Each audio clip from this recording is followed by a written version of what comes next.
ମୋ ନାଁ ହେଉଛି କବିଚନ୍ଦ୍ର ସେଠୀ। ଆମର ମାର୍ଥାପୁର ପଞ୍ଚାୟତ ଆଳୋଇ ରାଜସ୍ୱ ଗ୍ରାମ ଆଳୋଇ ପଡ଼ା ଗ୍ରାମ ହେଉଛି ଭାରତୀପାଟଣା ବାଲିପାଟଣା ବ୍ଲକ ଖୋର୍ଦ୍ଧା ଡିଷ୍ଟ୍ରିକ୍ଟ। ଆଜ୍ଞା ଅସୁବିଧା ହେଉଛି ଆମର ମୁଖ୍ୟ ସମସ୍ୟା ବର୍ତ୍ତମାନର ମୁଖ୍ୟ ସମସ୍ୟା ହେଉଛି ଗୋଟେ ଅଙ୍ଗନବାଡ଼ି ନେଇକରି ଆମେ ପ୍ରାୟ 10-12 ବର୍ଷ ଧରିକି ଅବହେଳିତ ଅବସ୍ଥାରେ ଅଛୁ। ଏମିତିକି ସରକାରୀ ଅଫିସ ଦୌଡ଼ି ଦୌଡ଼ି ତାର କିଛି ସୁଫଳ ବି ପାଇଲୁନି। ଆଉ CDPO ଅଫିସ ଠୁ ଆରମ୍ଭ କରି ବ୍ଲକ ଅଫିସ ତାପରେ ତହସିଲଦାର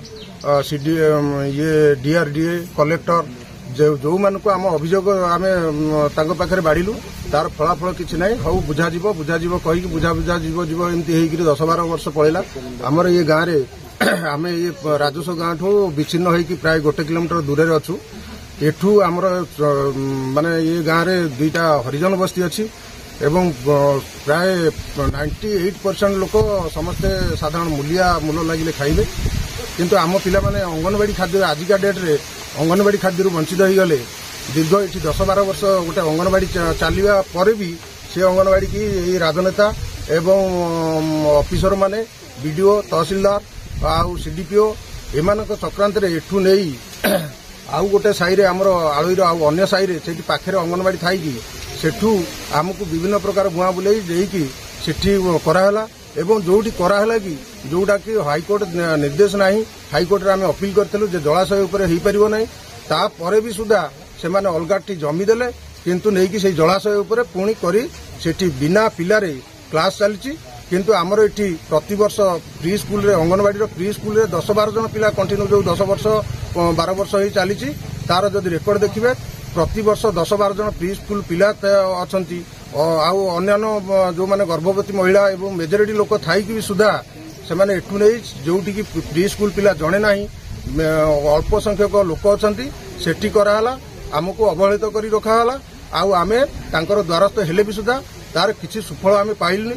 ତେଣୁ ତା ପାଇଁ କ'ଣ ବର୍ତ୍ତମାନର ସରକାର କ'ଣ ଷ୍ଟେପ୍ ନେବେ ଆମେ ଏ ବିଷୟରେ ଅଭିଯୋଗ ଏମିତି ଯାଇଛୁ CDPO ତହସିଲଦାର RI ତାପରେ BDO କଲେକ୍ଟର ଏମିତିକି DRDAଙ୍କ ନିର୍ଦ୍ଦେଶରେ ଗୋଟେ ଜମିର ମାପ ହେବାକୁ ଆସିଲା କିନ୍ତୁ ସେ ମାପ କରେଇ ଦେଉନଥିଲେ। ତାକୁ ମାପ କରାହେଲା। ମାପ କରି ଦେଖିଲେ ଯେ ସେ ଜଳାଶୟ ଉପରେ ଘର ହେଇଛି। ତାପରେ ବି ଆମେ ଯାଇ ଅଭିଯୋଗ କଲୁ ତାର କିଛି ପଦକ୍ଷେପ ନିଆଗଲାନି ରହିଲେ। ତାପରେ ପୁଣି ଯାଇକି ଯେତେବେଳେ କଲେକ୍ଟରଙ୍କୁ ଗ୍ରିଭାନ୍ସରେ ଦେଲୁ 2 ଥର ଗ୍ରିଭାନ୍ସରେ ଦେଲୁ ତାର ଫଳ କିଛି ନାହିଁ। ଶେଷ ଥର ଯେତେବେଳେ ଗ୍ରିଭାନ୍ସରେ ଦେଲୁ ଆମକୁ କହିଲେ ସବ୍ କଲେକ୍ଟର ଯାଇ ତାର ତଦାରଖ କରିବେ। କିନ୍ତୁ ଆଜିକି 6 ମାସ ହେଇଗଲା ସବ୍ କଲେକ୍ଟର ଆସିଲେନି କି ତଦାରଖ ହେଲାନି। ଦାବି ଆମର ହେଉଛି ଆମ ଏ ଗାଁର ପିଲାମାନେ କେମିତି ଅଙ୍ଗନବାଡ଼ି ଖାଦ୍ୟ ପାଇବେ ଏବଂ ଆମେ ଆମର ହକ୍ଟା ପାଇବୁ ସେଇଟା ହେଉଛି ଆମର ମୁଖ୍ୟ ଦାବି। ଏବଂ ଯୋଉ ଦୁର୍ନୀତି ହେଇଛି ସେ ଘୋଟାଲାର ପର୍ଦ୍ଦାଫାଶ ହଉ।